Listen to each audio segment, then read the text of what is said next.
Today, has the bad, mad misinformation bill hit the buffers?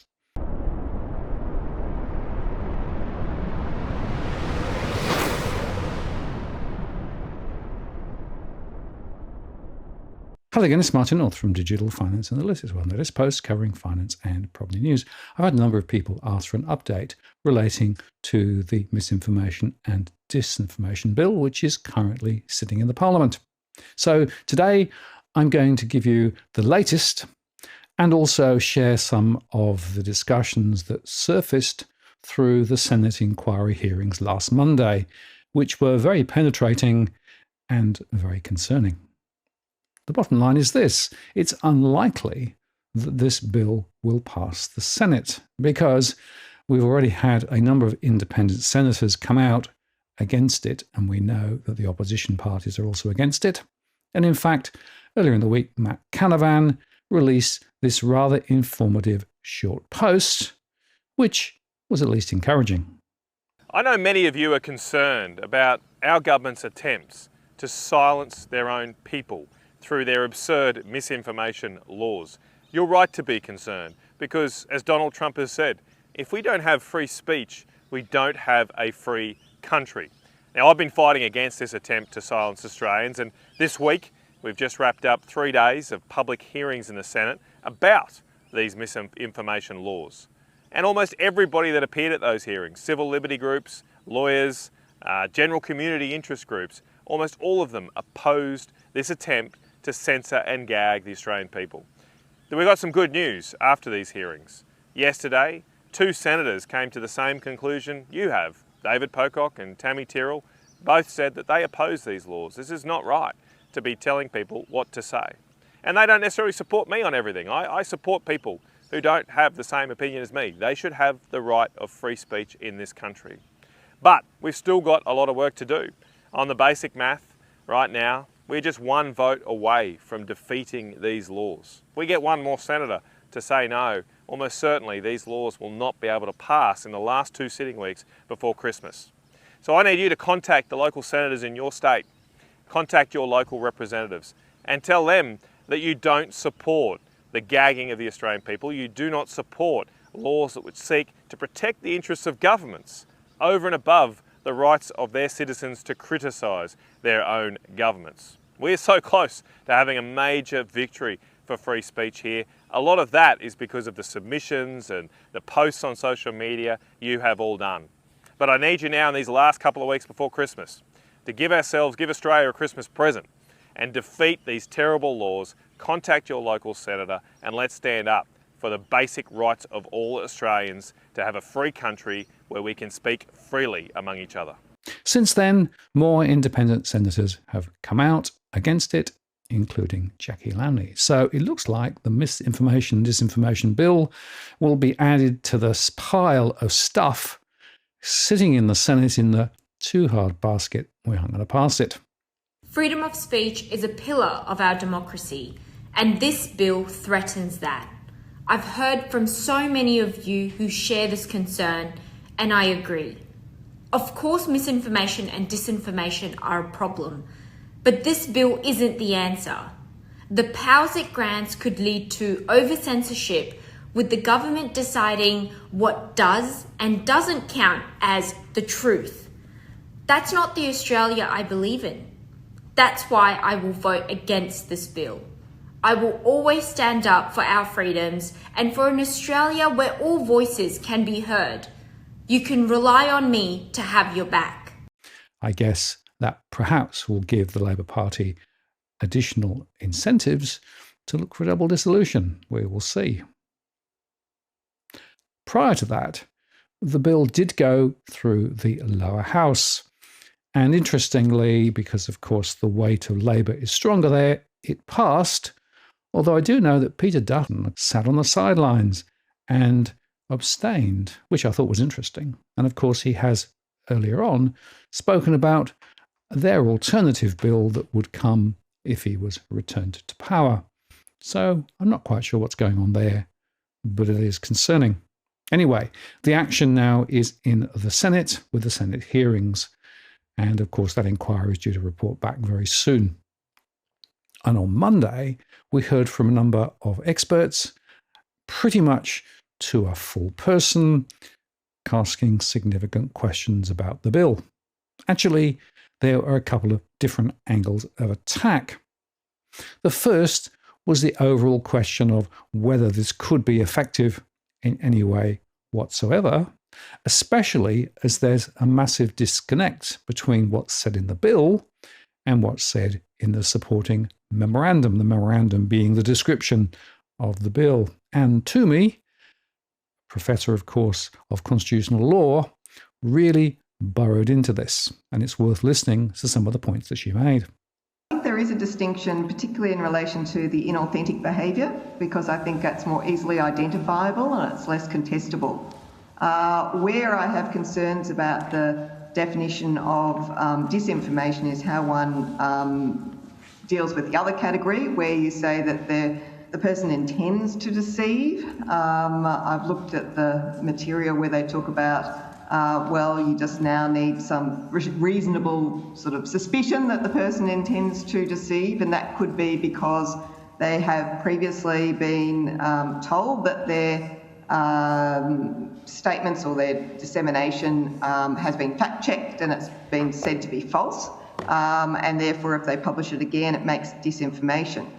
I have some concerns about that because certainly in some cases, if it really is verifiably false, then yes, fair enough, maybe they are trying to deceive. But I would imagine in many circumstances the person is not intending to deceive, in fact that they disagree with what the fact checkers have said and want to put their disagreement out in the public realm. And deciding that is disinformation simply on the basis that some fact checker has decided on the basis of one or two experts that something is false, it's not necessarily false.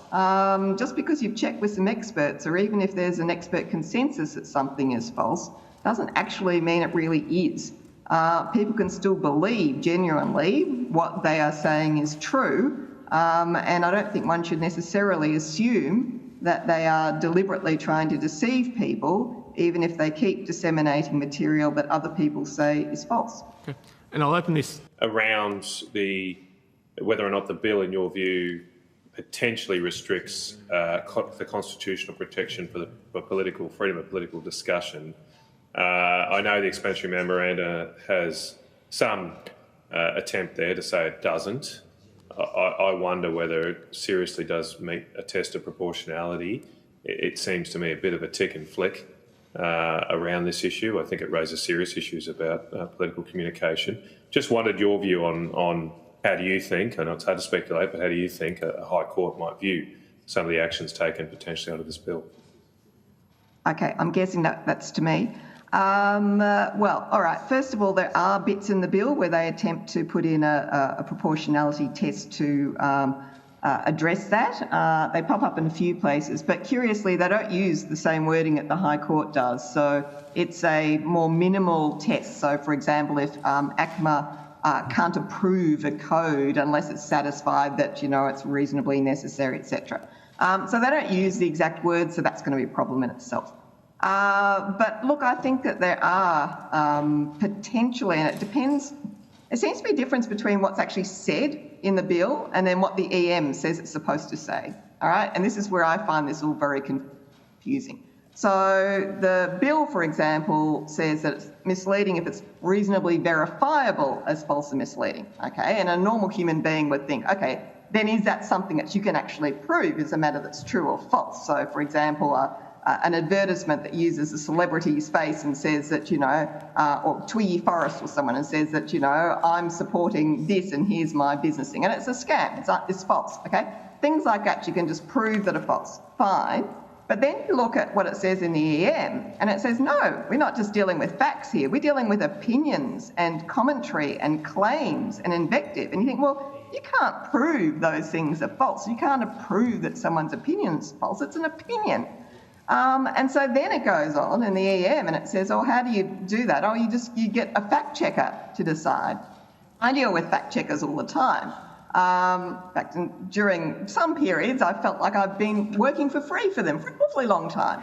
And that's a problem in itself. I mean, getting experts. Okay, there are very few people who are prepared to waste their time doing this stuff because they have a real job. Okay, so very few people who actually do it.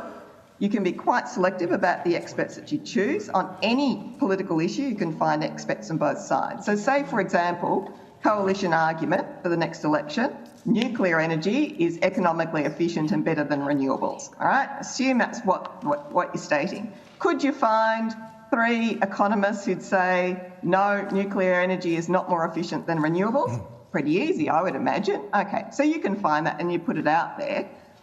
You've now put out a fact check out there saying that that's false or misleading on the basis of what's said. Well, then you'd say, okay, well, does that cause harm?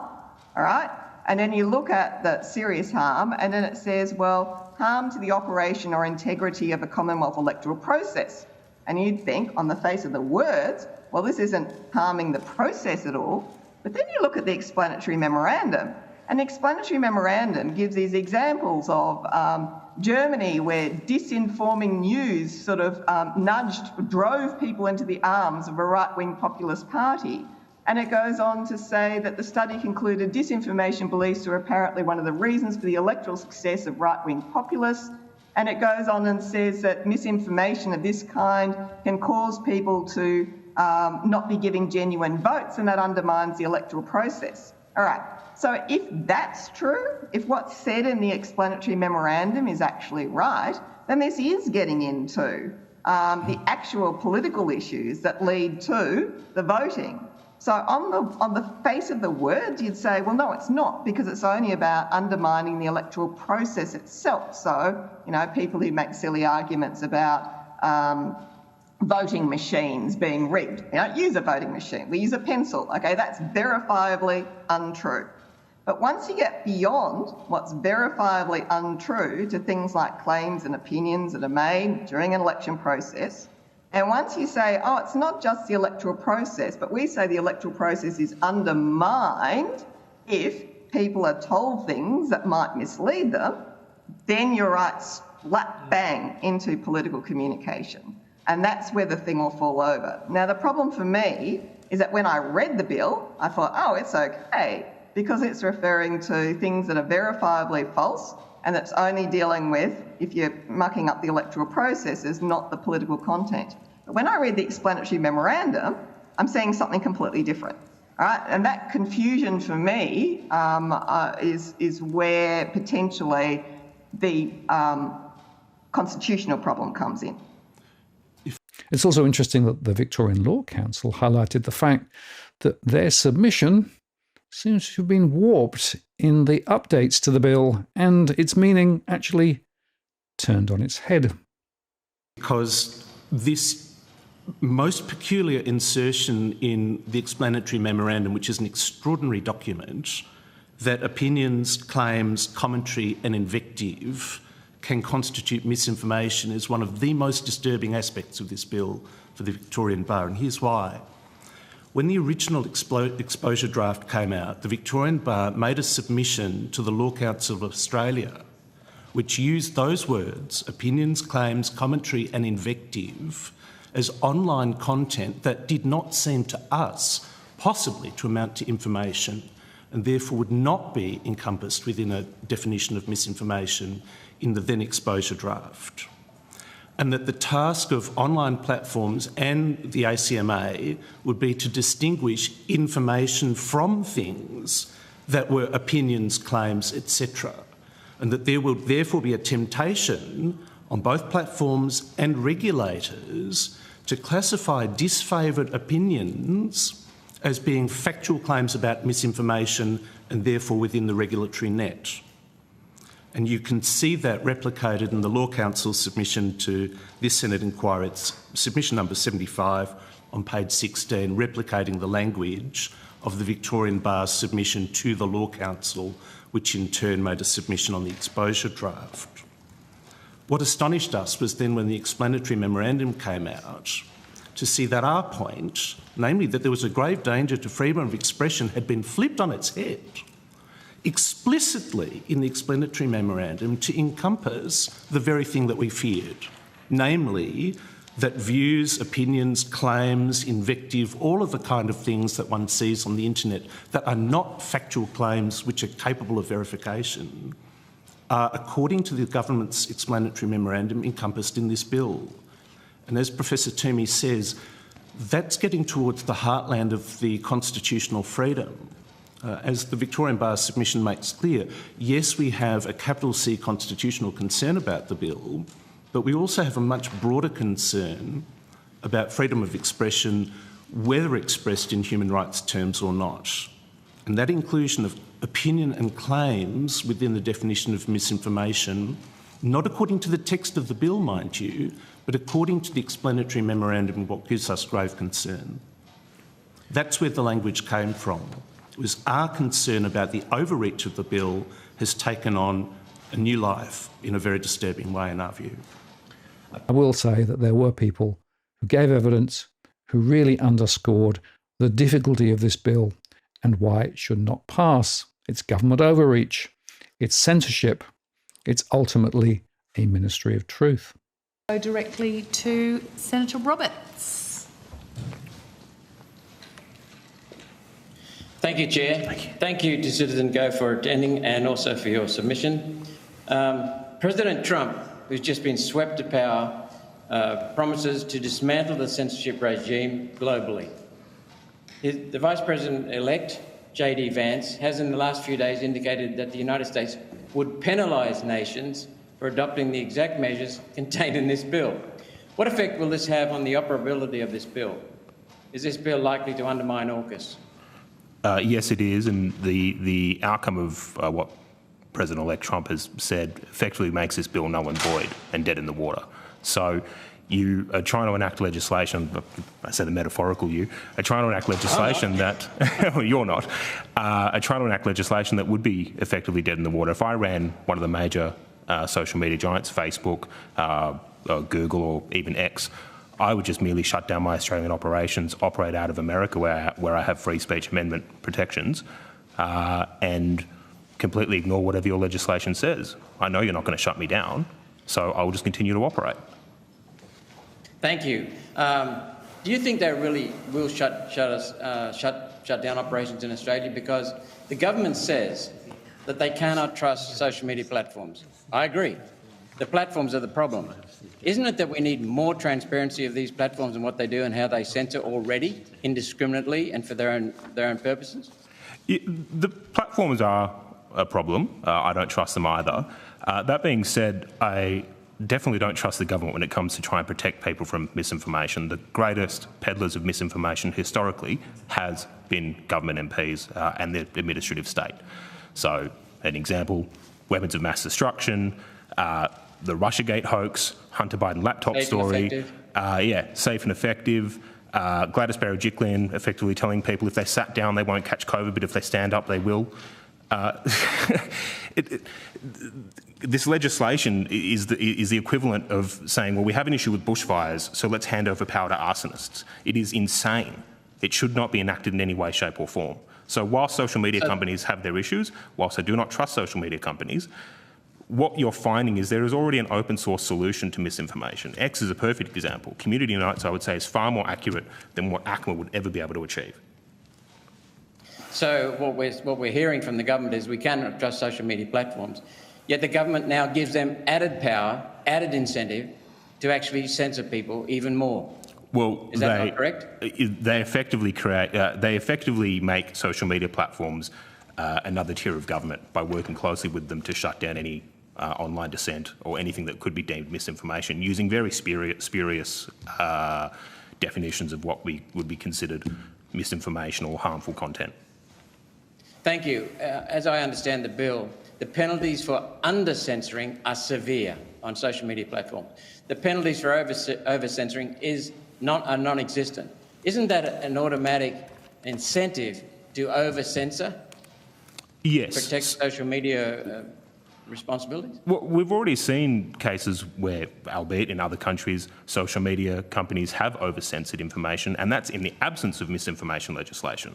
Hunter Biden laptop story is the perfect example. That was a completely true story. All of it was factually correct. the CEO of Facebook has admitted that he was approached by intelligence community assets and told to get rid of the information. They shut that down at a time during an election where it actually could have informed voters.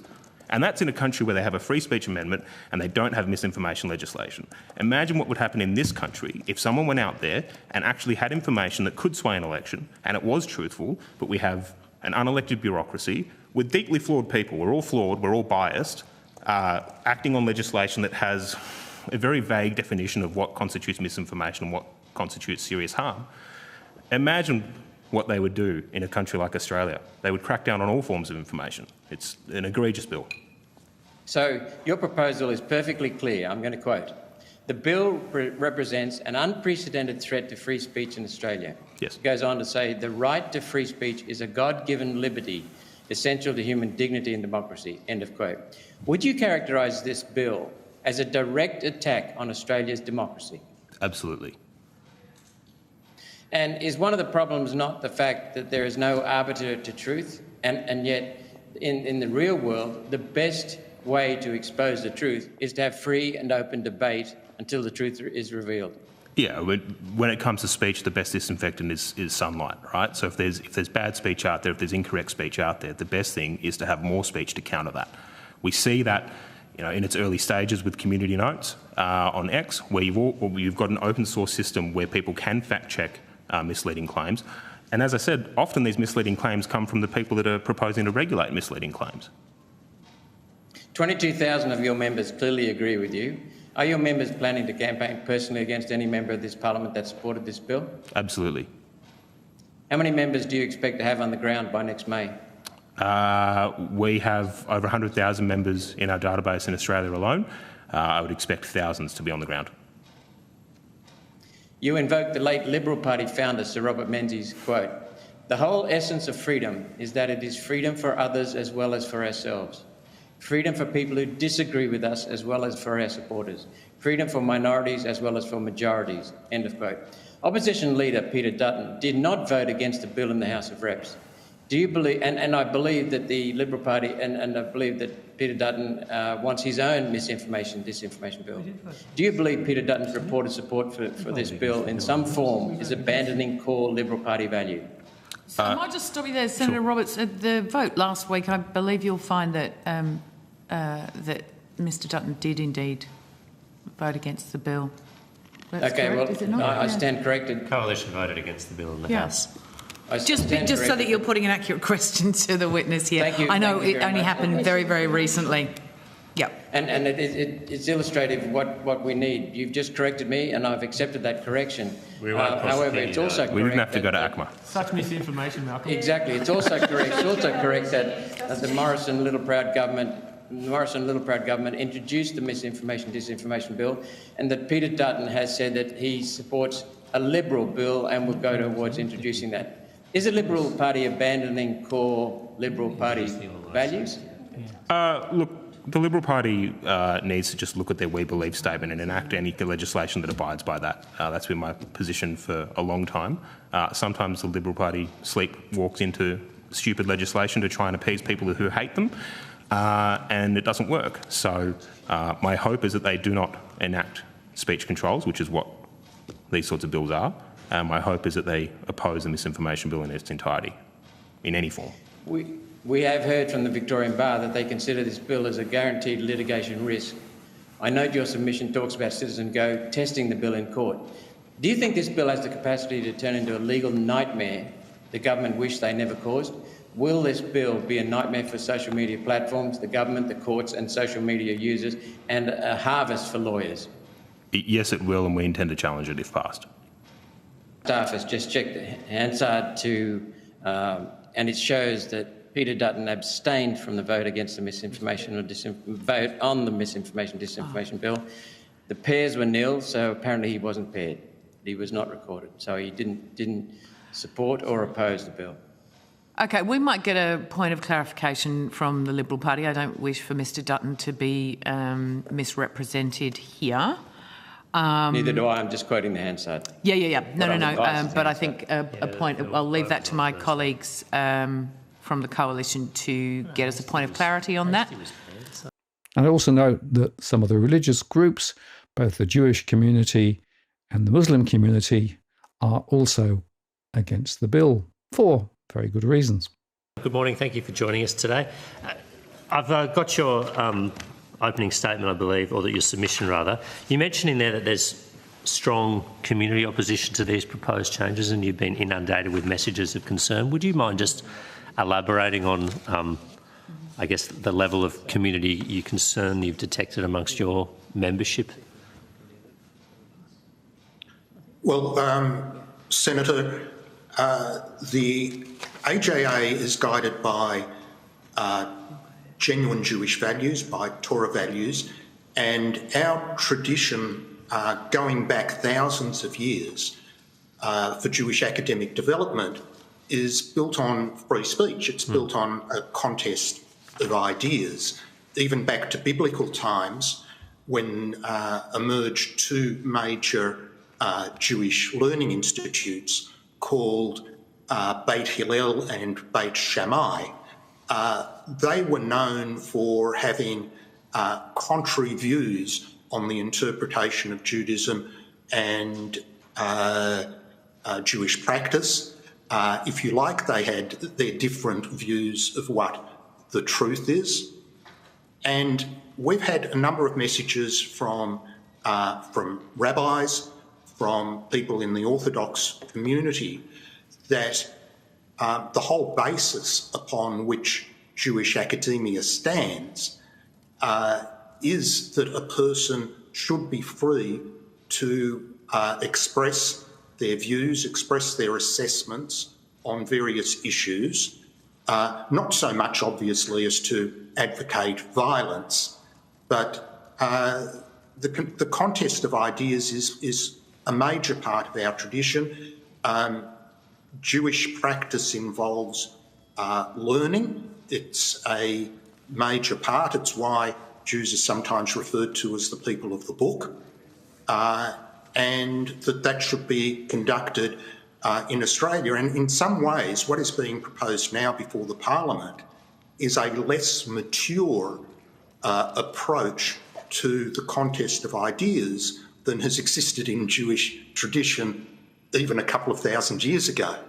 So that's sort of the basis of the concern. It's come mainly from the rabbis, mainly from those in the Orthodox community, but also those that are centre-right conservative politically and see it as an important foundation of Western democracy broadly. And I'll just add to that, many members of the Jewish community, they come from places like the former Soviet Union, like apartheid South Africa, so they do understand the implications of the government policing whether certain speech is acceptable or not. And going into specific examples, I know we've dealt with earlier today the religious teachings, things around gender and marriage. There's concern in the community that Jewish practices, which are thousands of years old, could come under in breach of the law. But the bigger issue is, even if individuals aren't going to be prosecuted, if it's going to be the social media companies that are, it has a chilling effect on free speech. And that's something, that's a concern we're hearing from the Jewish community, that people are going to self-censor. AJA has been ourselves targeted by various online campaigns. You know, we've had strikes against our accounts. We've even had a social media account taken down. And we always manage to overcome these obstacles because they're unfounded, but the average person is not going to fight against the big social media companies, and they may just give in, they may self-censor, and this is going to create a really chilling impact on political speech and all speech in this country. Thank you, Chair, and thank you, Ms Markwell, for appearing. It's very much appreciated. This is a very important bill.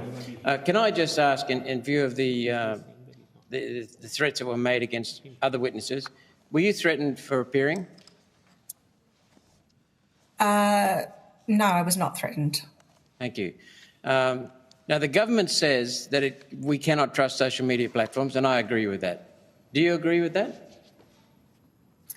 Yes. Thank you. So the platforms are the problem. We need more transparency, not less. And yet, even though the government doesn't trust these social media platforms, it's asking them to do the censoring. Would you agree? With this bill, or you mean in general? No, with the government in this bill, it is getting the social media giants to do the censoring, foreign-controlled social media giants to do the censoring for it. That is yes. There is a system in place to hold them to account if they don't sort of meet certain standards. But yes, essentially, the social media companies are still doing it. Right. I can't find anywhere in this bill where there's an arbiter of truth. Can you? So, I don't think there is. No, I don't think there is any. No, I can't see that. No. Doesn't that create enormous problems because it leaves open for the social media platforms, or if they're not doing it to the government's satisfaction, it leaves open to ACMA to be the arbiter of truth? Well, I think the point of the bill is to demand higher standards of moderation from social media companies in relation to misinformation and disinformation, but it does link it to specific categories of harm. Our concern is that the categories of harm that are currently in the bill go too broad and that they should, especially the last three, I think in the list we have concerns about, but the others we think are important public harms that should be moderated against. And while there is no, complaints mechanism or ability for ACMA to really act as an arbiter of truth per se, there is scope for evidence about harm that is coming about from misinformation and disinformation to be surfaced, and then for ACMA to act upon it. We do think, though, that ACMA needs to be separated from government in making these calls. Political officers should not be able to influence ACMA in relation to suppressing any content, and ACMA should also have very clear guidelines about what is, for example, when it comes to the harm of hatred, what constitutes dehumanising material, so they are really clear on that. And there is also support from the research sector, which I think this bill currently neglects and puts a lot of responsibility on the shoulders of ACMA without empowering the research sector to be analysing what is exactly happening on social media platforms. The other point to make here is that there is a significant disconnect as well, because clearly we don't like the way that social media companies currently moderate content. It's done in a non-transparent way, and through the hearings we heard examples of different posts that were taken down and subsequently perhaps were proved to be more right than wrong, for example, around COVID and other things. So there is absolutely a need for greater transparency and greater disclosure from the social media companies as to when and how they're intervening with shadow banning or indeed removing content. But that is separate and a very critical issue, but a separate issue from the question of who should moderate and control content. But I think what is also often ignored is that the platforms are already making these assessments. The platforms are already shadow banning, is what some folks call it. They're already taking action on content as well as on accounts, whether to prioritise content, to monetize or demonetize content. So these actions are already being taken by the platforms. And I think that it is important, while we're also just talking about balancing the rights to free speech, that we also take into account that these decisions are already being taken right now. And there is no way of knowing how those decisions are being made, who's making them. Often these decisions are made by technology, so that raises other concerns. And what we believe is that the bill does need improvement. It is workable from a human rights perspective because it actually does go to giving some oversight over what the platforms are already making, all the decisions the platforms are already making on content. And in fact, the platforms are the ones who are making the bulk of these decisions, either by technology or by having fact checkers or a combination of the two. So I do think that that perspective is really important to also highlight, and do agree, of course, with Professor Toomey that at some point, ACMA is going to have to make a determination, but also noting that, of course, the platforms are already making thousands of those determinations right now. The Victorian Bar shares those concerns. What strikes us is that, by definition, misinformation and disinformation won't be revealed simply by looking at the content of the post itself. It will always depend on a contrast being made between what is stated or depicted in the post and some extrinsic understanding of what the truth is. Because unless it's shown by reference to something else to be false or to be misleading, you haven't shown it to be, under however imperfectly, the definitions to be misinformation or disinformation. That relies on some person or some process making such a determination, and by definition under this bill, ACMA is the ultimate decider of that. There's another level which concerns us, which is not merely whether ACMA is rightly or otherwise described as being a ministry of truth by determining what is or is not true. There's also the problem that either ACMA, or possibly worse, platform operators decide what the official party line is, whether or not it's true. And that's the force of Professor Toomey's point, that simply because a fact checker has determined, perhaps for their own reasons, that a certain statement is or is not true, does not mean that as an objective matter it is. That's our concern. Now, over the 8 hours in the afternoon, we had a number of government departments who were sort of lukewarm to positive towards the bill. The emergency services people said there's a lot of misinformation and disinformation about national emergencies, and helping that would be quite good. I do think the important thing is for us to maintain a capability where we can actively engage. I just reinforce that point. So it's no longer a point of, an authoritative voice or message being put out and that's it. You actually have to engage in the conversation that is ongoing. So that puts significant pressure, in particular at the height of national emergencies, is an important part. The flip side of that, though, I would still argue that us being part of that is just part of how we've evolved in the information age as well. So, putting authoritative information out, dispelling any myths and making sure that the public have as much information that they have so that they can actually make decisions, but it's that authoritative source that is the critical part. But then just to wrap up, just reinforcing my point, I'm a very strong believer in transparency, openness, etc. But I do believe that, we need levers, in particular when you're looking at disinformation. Senator Cadell. Just not wanting to put back, NEMA isn't always right, though, in all of these things. You get some stuff wrong yourself, don't you? Well, I don't know so much about getting stuff wrong. What I would say is that we use the best information that we have at a point in time. And as things evolve, and I always talk about at the really early stages of a crisis or a disaster, there's always a degree of, the fog of a crisis. And so we work really hard at having the most accurate, the best information at that time, but we will correct, as we go. That was very similar to Dr. Coatsworth, who was here on first day of hearings, second day, first day of hearings. You give the best information you can at the time you have it, but that evolves, doesn't it? Yeah, so absolutely. That's why the timeliness of information, we talk of the context and the timing of stuff. My learned friend here was talking about the Earth being the centre of the universe earlier today. At times that was correct.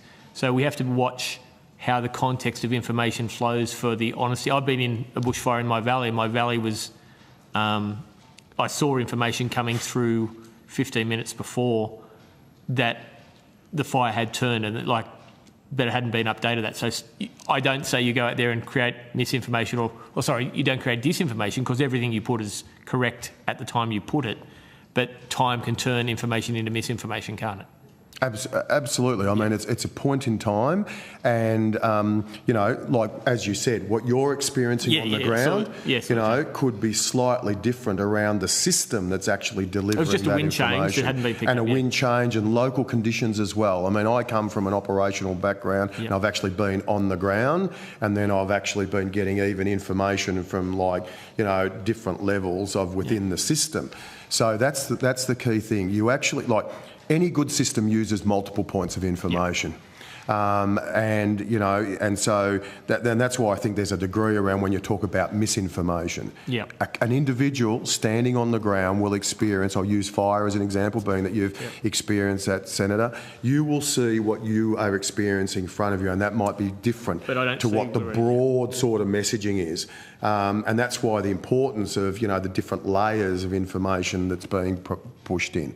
And that's why, for me, the really focus point is around for more disinformation than the misinformation, because there is a degree of self-regulation within the misinformation environment. Thank you, Jeff.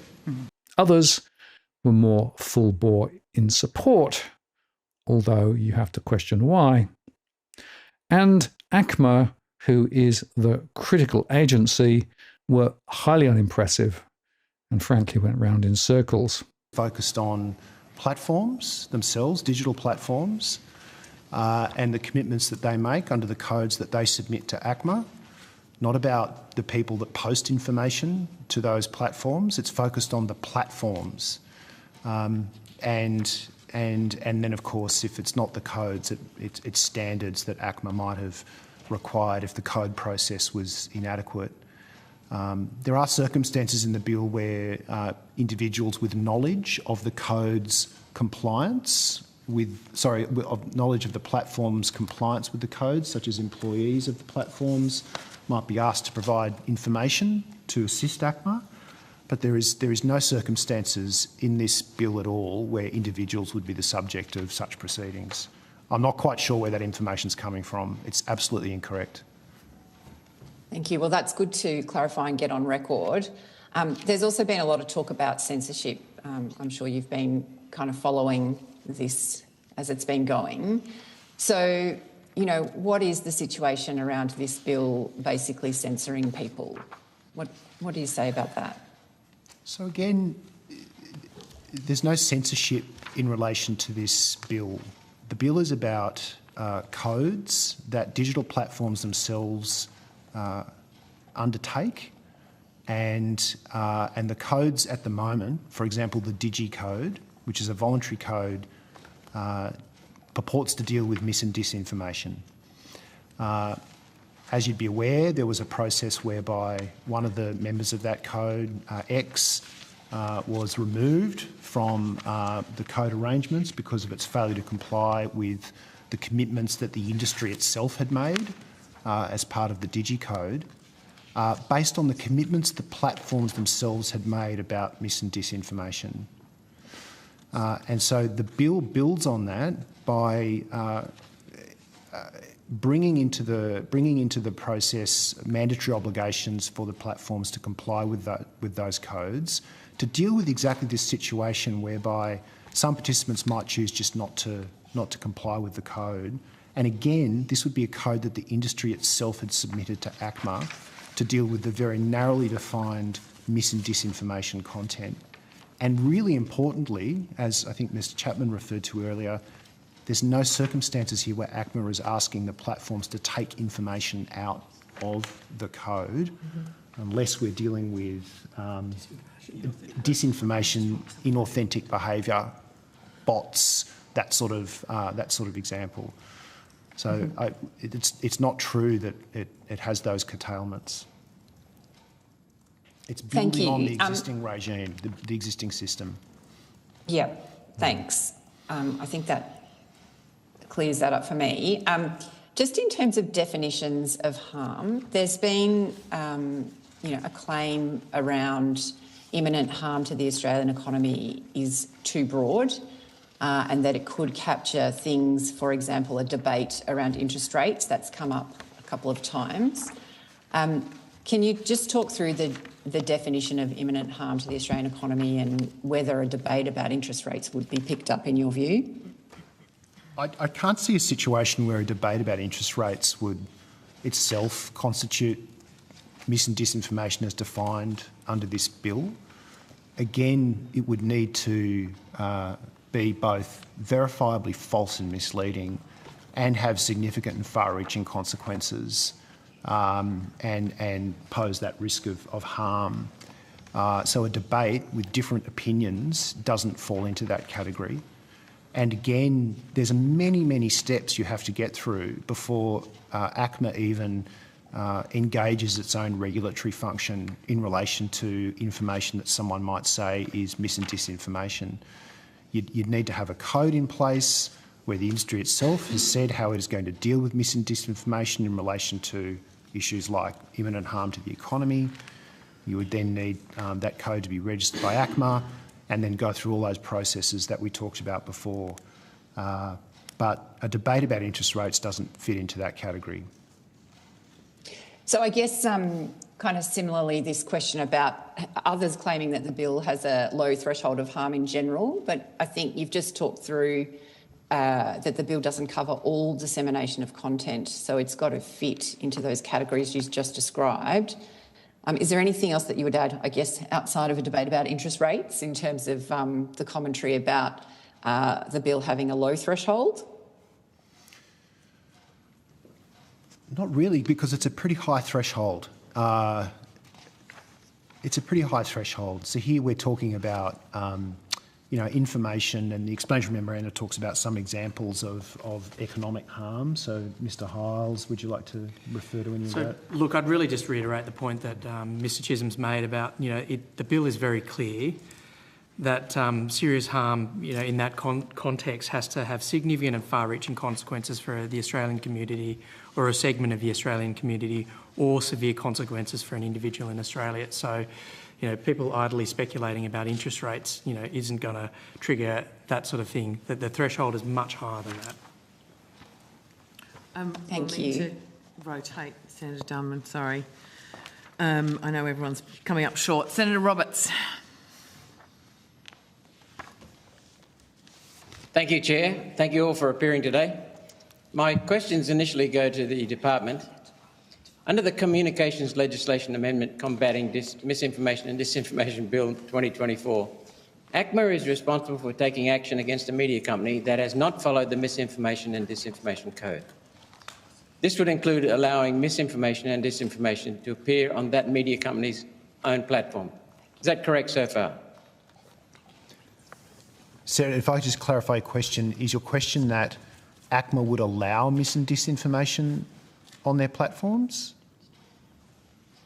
ACMA would allow it in the sense that they do not take down what appears as misinformation on a media company's platform. Is that correct so far?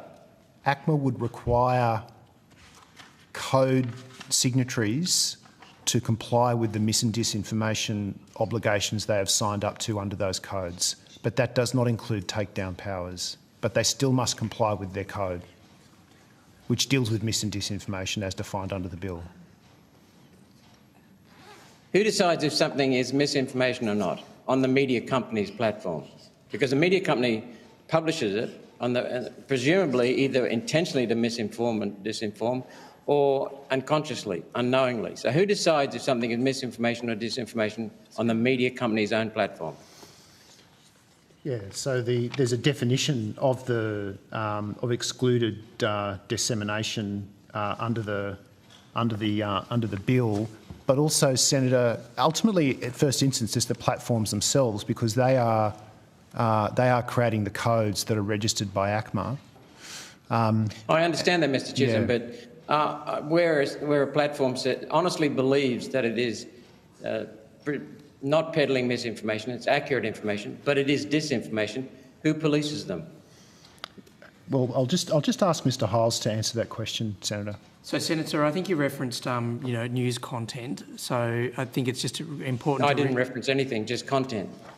You were talking about disinformation, though, Senator. Just to check, rather than mis and dis, it was disinformation. Misinformation and disinformation on the media company's own platform. Yep. Put there in good faith, probably, but nonetheless, misinformation or disinformation. If Senator, sorry, Ms. Chapman's about to answer. Senator, the first point is that if it has been content that has been created by the media company, and that is a media company that fits within the exemption that Mr Howells was referring to. For example, if we were talking about a member of the Press Council or a No, I'm talking about, say, Facebook, Twitter or X. If they are in charge of enforcing the Misinformation and Disinformation Code, but unwittingly they put misinformation or disinformation on their own page, their own page. Oh, so who would correct them? So that's right, Senator. That would then come down to a question of, by keeping that information on the platform, are they or are they not complying with the code? And the code itself deals with mis and disinformation. Then that would be a question. So who would pick that a question for ACMA to determine with ACMA. Thank you. That's what I was asking. With the platform, and I'm just looking at the regulator to make sure I've got that right. Yeah, but Senator, we would not be taking a complaint, for example, about a particular piece of information that has been put on the platform. Let's just say, for example, by Facebook. If there is a code in place in this situation, if there is a code that is registered, we would be looking to see whether that code has been complied with. Now, that code may, for example, it's a very hypothetical situation to try and envisage what may or may not be in a code in the future, but there are some. What I'm getting at is it'll be a matter for the platform. Might not comply with its own code. It will be a matter for the platform to comply with the codes and to deal with mis and disinformation in accordance with that code. But yes, Senator. And what about if it unwittingly did not comply with its own code because it honestly thought it wasn't misinformation?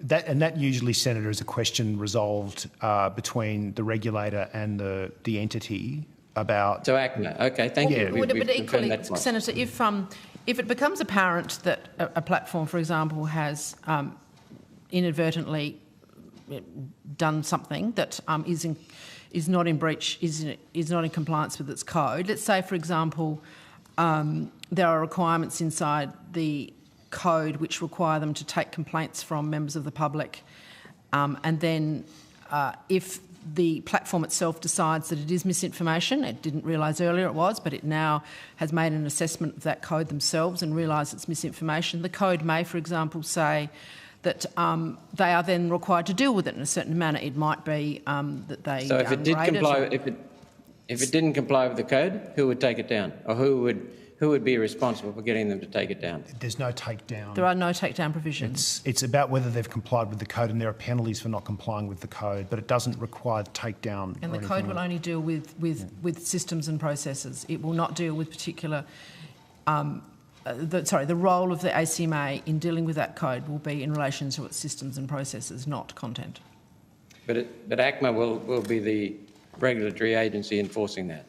The code, if there is a code registered. Yes. Thank you. I could share the whole of their evidence set, but I won't. But I do encourage you to go and check out the full show, which is on YouTube, because the parliamentary system now posts hearings on YouTube directly, so the links are below. Anyway, where we are, I think, is that the bill is unlikely to pass. We have enough resistance in the Senate now to make sure that the bill is parked, at least for a period of time. But I do think it is still worth contacting senators and making sure that they understand just how much we, the ordinary people, resist this bill, because whilst the idea of more transparency in terms of the way social media platforms moderate is a good thing, the idea of trying to define truth and only allowing the government, universities, and the mainstream media to be the arbiters of truth seems to me to be problematic. And of course, the truth is, and as people said during the hearings, it's often the government that actually disseminates the most misinformation and disinformation. And of course, they are allowed to continue to do that, whereas other people would have significantly more difficulty, and that means that the quality and range of content and debate would be diminished. the bottom line is it's unlikely that it'll pass. But I also think that we do have to recognise that there is some troubling content up on social media platforms, and it's important that the social media platforms are put under the gun to deal with really bad stuff. But really bad stuff is not the same as different views and different opinions. So we need a whole different approach, I think, to misinformation and disinformation. And the bill in its current form is overreach. And frankly, I have no idea why Labor has spent so much capital on it, other than, of course, they are very much in lockstep with Europe and the US and elsewhere. And it seems to me that this is probably a reflection of a top-down directive from the non-elected entities that actually set the agenda internationally. So that's the state of play, and I'll keep you updated as things develop. I'm Martin North from Digital Finance Analytics. Many thanks for watching, and I'll see you again next time.